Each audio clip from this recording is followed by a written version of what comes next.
दुनिया की सबसे अजब घटनाओं में से एक है बरमूडा ट्रायंगल का रहस्य। ये ऐसी घटना है जो एक सेंचुरी हो गया है, उससे भी ज़्यादा, जब से ये मिस्ट्री बनी हुई है और रहस्य कोई खोज नहीं पाया कि एग्जैक्टली वहाँ पे क्या होता है। इतने डिसअपीयरेंसेस होते, इतनी शिप्स, इतने एयरप्लेन वहाँ से एकदम खो जाते हैं उस त्रिकोण के अंदर एंटर करते ही। इसको बोलते हैं बरमूडा ट्रायंगल या डेविल्स ट्रायंगल, मतलब शैतान जो होता है, डेविल उसका त्रिकोण, क्योंकि उसके अंदर कोई भी एंटर करता है तो वापस निकल के नहीं आता। आपने ये रहस्य सुना है इसके बारे में या नहीं मुझे पता नहीं, मगर आज अगर आप 5 पॉइंट ये मेरे सुनेंगे तो आप जान जाएंगे कि ये नॉर्थ अमेरिका की इतनी बड़ी मिस्ट्री और इस संसार की इतनी बड़ी मिस्ट्री क्यों बना हुआ है। पहली बात तो ये बरमूडा ट्रायंगल है कहाँ। ये जो त्रिकोण है वो 3 सिटीज़ के बीच में बना हुआ है। एक तो ऑब्वियसली जिसके ऊपर नाम है बरमूडा, वो एक जो एकदम अमेरिका के बीच का ट्रायंगल है, नॉर्थ अमेरिका साउथ अमेरिका के बीच में वो जगह बरमूडा। एक फ्लोरिडा जो मियामी नॉर्थ अमेरिका में है, और एक पोर्टो रिको की सिटी है सैन जुआन, उसके बीच में। ये 3 जो सिटीज़ है अगर उनको जोड़ा जाए लकीरों से लाइन बना के तो एक त्रिकोण बनता है, एक ट्रायंगल बनता है। ये ट्रायंगल नॉर्थ अटलांटिक जो ओशन है उसके वेस्ट साइड पे लोकेटेड है। इसके अंदर अगर कोई भी शिप, कोई भी एयरप्लेन, कोई भी इस तरह का वेसल एंटर करता है तो बाहर नहीं निकलता है। यही रहस्य है और इसीलिए इसको शैतान का त्रिकोण मतलब डेविल्स ट्रायंगल भी कहते हैं। ये कब घटना पहले संसार के पूरे न्यूज़ में आई कि ये इस तरह की घटनाएं हो रही हैं, डिसअपीयरेंसेस, यहाँ तक कि आज की डेट में हंड्रेड्स एंड थाउजेंड्स का डिसअपीयरेंस ऑलरेडी हो चुका है। सबसे पहले ये घटना आई जब यूएसएस साइक्लोप्स 1918 में डिसअपीयर हुआ इस एरिया के अंदर एंटर करते ही। उसके बाद 1945 में एक बहुत ही बड़ी घटना घटी, वो थी फ्लाइट 19 की। ये यूएस स्क्वाड्रन बॉम्बर्स का जो है उसके जो सारे जहाज थे उसके अंदर घुसे और उसके बाद कभी भी उनका कोई अता पता, कोई ट्रेस भी नहीं मिला।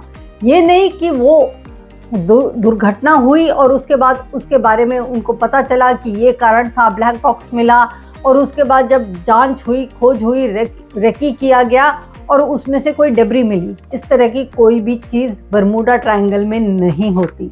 जो भी इस ट्रायंगल के अंदर घुसता है उसके बाद उसका अता पता ही नहीं रहता। ब्लैक बॉक्स तो बहुत दूर की बात है, तो ना कुछ मिलता है, ना वो कहाँ पे उसका डेब्री गया, क्या हुआ, कुछ खोज नहीं हो पाती है इस ट्रायंगल के अंदर, क्योंकि वहाँ जाके खोज कौन करे, क्योंकि जो भी अंदर उस ट्रायंगल के अंदर जाता है उसके बाद बाहर ही नहीं निकलता। तो कौन वहाँ पे जाके उसका डेब्री ढूंढे, ब्लैक बॉक्स ढूंढे, या दुर्घटनाग्रस्त जो शिप है या प्लेन है उसका डेब्री कौन खोजे, क्योंकि जो भी जाता है उसके बाद फिर बाहर निकल के नहीं आता।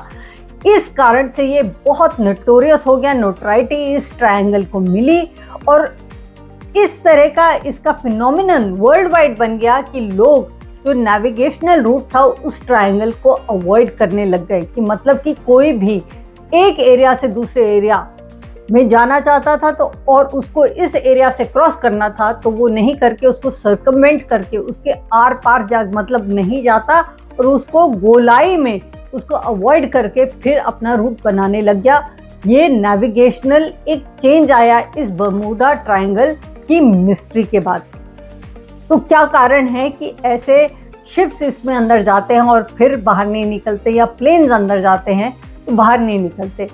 एक थ्योरी तो ये है कि यहाँ पे कोई मैग्नेटिक फील्ड है और मैग्नेटिक फील्ड या तो इन शिप्स को सक कर लेती है या इनके जो नेविगेशनल इंस्ट्रूमेंट्स है उनको वो बिल्कुल ख़राब कर देती है। मतलब कि ये मैग्नेटिक फील्ड जो नेविगेशन के इंस्ट्रूमेंट्स प्लेन के, शिप के, किसी भी वेसल के होते हैं उसको वो डिसरप्ट कर देती है और वो चलना बंद हो जाते हैं, जिस वजह से जो पायलट है, शिप का है, क्रू कैप्टन है या पायलट कोई प्लेन का है, जब उसको नेविगेशन के इंस्ट्रूमेंट्स उसको नहीं दिखते और वो समझ नहीं पाता कि उसको किस डायरेक्शन में जाना चाहिए, वो दुर्घटनाग्रस्त हो जाता है। तो ये एक थ्योरी है। दूसरी थ्योरी ये है कि इस ट्रायंगल के अंदर खासकर बहुत ही इंक्लेमेंट वेदर रहता है, मतलब कि अनप्रिडिक्टेबल इसका मौसम रहता है, बहुत स्टॉर्म्स आते हैं, बहुत ज़्यादा रफ सी हो जाता है। ये भी एक कारण कहा गया है। अगर रफ सी है तो प्लेन क्यों गिरता है, इसलिए कहते हैं कि हरिकेन रहते हैं यहाँ पे स्टॉर्म्स होते हैं, साइक्लोनिक यहाँ पे सर्कल्स रहते हैं, जिसकी वजह से ये ट्रैप हो जाती है शिप्स और एक वर्लपूल के अंदर ये घुस के पानी के अंदर चले जाती हैं। इसके अलावा एक है पैरानॉर्मल थीसिस। पैरानॉर्मल होती है जिसे एक्सप्लेन ना किया जाए, जो नॉर्मल नहीं है, पैरानॉर्मल। वो ऐसे कि लोग सोचते हैं कि एक वेस्टर्न थॉट में एक माइथोलॉजिकल प्लेन है, एक माइथोलॉजिकल एरिया है अटलांटिस, और उसका कोई टेक्नोलॉजी बोलते हैं कि वो एक्चुअली इस एरिया में लोकेटेड है और उसकी टेक्नोलॉजी इन सबको पकड़ लेती है या इन लोगों की डिसअपीयरेंस का कारण बनती है। उसके अलावा ये कहा जाता है जैसे काल, भारतीय थॉट में जिसे काल बोले, टाइम और स्पेस, इसका एक वैक्यूम होता है। वो जो काल और स्पेस का वैक्यूम है, वो जो उसमें खालीपन होता है, वो बोलते हैं कि इस पृथ्वी पे बरमूडा ट्रायंगल में इस काल का वो एरिया लोकेटेड है और वो काल इसे अपने तरफ आकर्षण करता है और कोई भी चीज़ को अपने अंदर निगल जाता है। ये भी एक पैरानॉर्मल थीसिस है। मैं किसी भी तरह से कोई अंधविश्वास को बढ़ाना नहीं चाहती, मगर फिर भी ये तथ्य है कि इसके अंदर कोई शिप और प्लेन जाता है तो निकलता नहीं। और ये भी सच्चाई है कि वर्ल्ड वाइड 100 साल से ज़्यादा हो गया ये मिस्ट्री सॉल्व नहीं हुई। और ये भी सच है कि लोग अब इसके थ्रू नहीं जाते, और अगर इसके पार कहीं जाना होता है तो नेविगेशन ऐसा करते हैं कि उसको सर्कमवेंट करके फिर उसका दूसरा रूट लेके उस जगह पहुंचते हैं और इस एरिया को अवॉइड करते हैं। साइंटिस्ट कहते हैं कि इसके पीछे ज़रूर कोई साइंटिफिक एक्सप्लेनेशन होगा, मगर क्या एक्सप्लेनेशन है आज तक नहीं निकल के आया। जो बाकी अटकलें लगाई जाती हैं कि क्या हो सकता है, मैग्नेटिक फील्ड है, काल है, अटलांटिस बैठा है या वेदर ख़राब है, वो तो मैंने